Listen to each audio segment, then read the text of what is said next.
So I'm typically not a fan of arms race simply because it gives the winning team buffs to their ships, which means they often win even harder than they normally would have. I see it as a bit of a snowball mechanic that often leads to a lot of blowouts. However, this game, we are going to have a lot of fun in Holland, so it can happen where we do enjoy ourselves. First off, though, we are a little bit alone here in the middle of the map, and we're playing a destroyer in a carrier game. There are subs, and crucially, the enemy team has a Smalland Ragnar div, which is terrifying, by the way. If you're at a destroyer and you're fighting against that, good luck. We just hope it's not near us, and that's why I'm playing so passive to start. The carrier is spotting, taking a lot of his planes through mid like this. We're not going to play aggressive for this middle zone. We don't want to eat a ton of damage and die needlessly. We also see on the minimap that that div is on the other side of the map, which feels really good for us, although maybe not for our poor teammates over there. We'll send some zoning torps in early and then just assess the match from here. Really what a lot of these games come down to is finding the opportunity to push or take advantage of an enemy's misplay. Since we're playing the Halland today, we of course are looking for the enemy team's pushing side. Wherever they're strongest, we want to be there to send a lot of torpedoes in. That's really what the Halland is pretty good at. It's not a bad gunboat either. The heal helps it a ton. And in a carrier game like this, we do have enough AA to deter him a little bit. One of the reasons I really enjoy Halland, I do get some freedom to move around when I am in a CV game. And I like that. I really enjoy that ability to move around the map without being harassed too much. We notice the buff got captured in the middle, and we know that scary div is on the other side of the map. It's either a Shima or a Gearing, which both of them I'm pretty confident against. So we decide to push in, knowing they don't have a lot of support. But the Shimakaze gets inside what I like to call the Thunderdome. On this map, a very fun area to play, but can be very difficult to get into without taking a ton of damage or dying. And in an arms race game, it's actually very, very important that you control that area. A lot of buffs tend to spawn there, but we know with arms race, it's basically epicenter at the end of the day, where that center zone really impacts the course of the battle at the end. So if you have control over that Thunderdome, it means you have a lot of control over that center zone. So we have to deal with that Shima somehow. Carrier is still sending planes up mid. That's really not a great option for us to push in on. So we look and notice our team has decent presence here on the one line. I want to go support them. That's really the idea behind this play. I'm not necessarily thinking I'm going to get into that Thunderdome area, but what I want to do is help over here, maybe spot some of the people that are farming our guys or something like that, and really just apply a little bit of presence here. You'll notice that the enemy team has a ton of buffs already. And this is how games quickly get out of hand. So I know I need to do something quickly. We can't just play passive here. So we're going to try and maybe sneak in. That's really what's on my mind here, is maybe we can sneak in, although we should do a spotting check first. Maybe there's somebody up close here that we have to deal with. We know the Petro's behind the island. And then a Gearing jumps out at 2 kilometers. So we panic torp, hoping to land some torps, but really we need to get on the guns as quickly as we possibly can.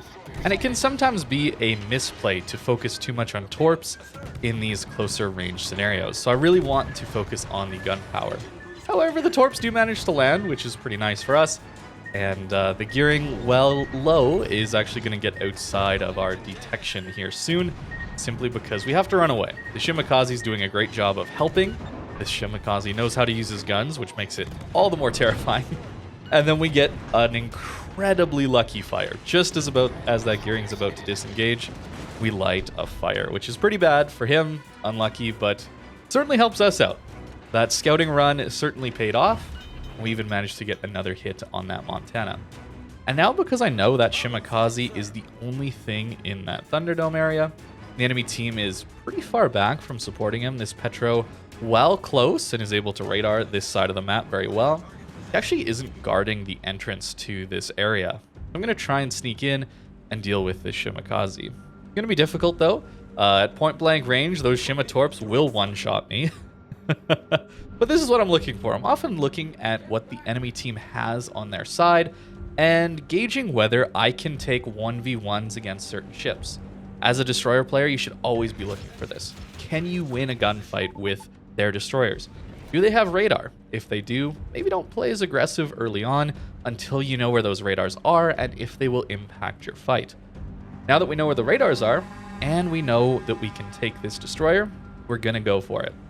Again, the enemy team has a lot of buffs. Even though we're a little bit up on ships right now, I don't really trust our other flank to be alive for too much longer. That div, again, is pretty scary.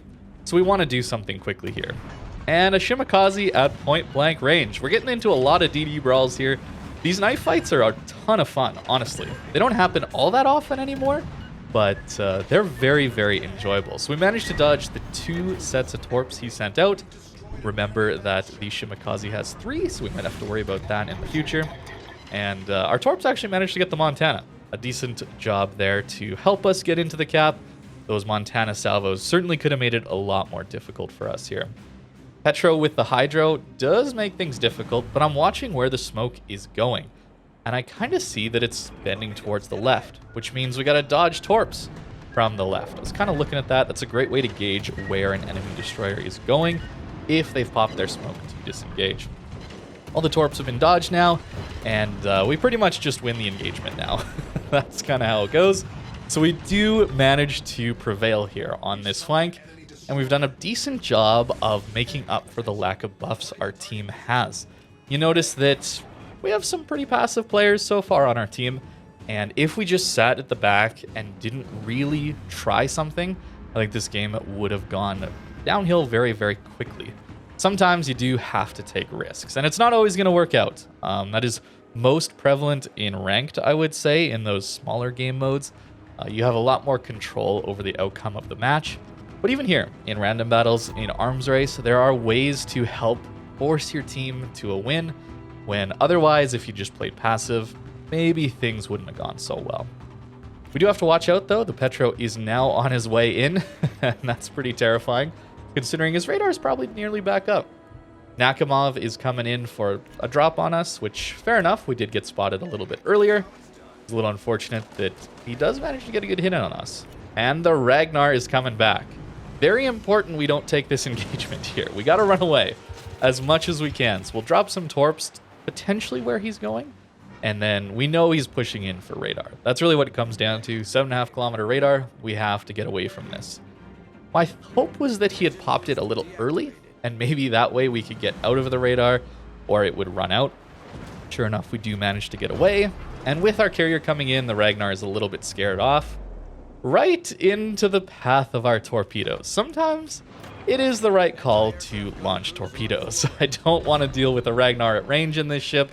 We do manage to take him out. So a pretty dominant performance here in the Halland in arms race, even in a carrier game, which, as you can see with defensive fire, we do pretty well against those carrier planes. However, that spotting is certainly enough to get us killed if it happens at the right moment.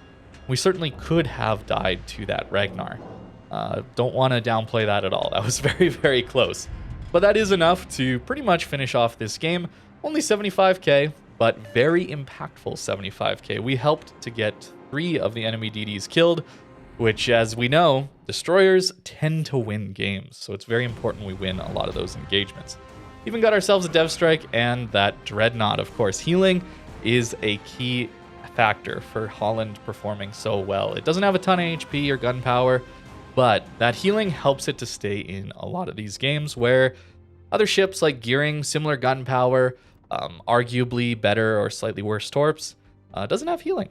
And so it can't play quite as aggressively, I find. As for the build here on the Halland, I still do enjoy the torpedo-focused build. Even though we did mostly use our guns in this game to win, I just find the torps really, really nice to use. It's not every day you get to push in that aggressively, and having the torps is really, really nice for those more passive games. But if you wanted to, the gunboat version can be very, very good. However, if you have something like the Smalland or even the Ragnar, I would suggest doing the gun build on this a little bit more if you wanted to run that more gun-focused build. It's going to just do a little bit better.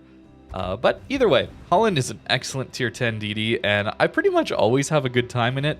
Again, the freedom you get in carrier games is really something that only Halland has. There's not a lot of other DDs that can really do what this ship does, and I really enjoy that, allowing me to play my typical Halland role, even in those difficult carrier games. So I hope you guys enjoyed this one. I had a lot of fun playing it. Those knife fights certainly do get the blood pumping. They're very, very enjoyable. So thank you very much for watching, and I hope you have a great rest of your day.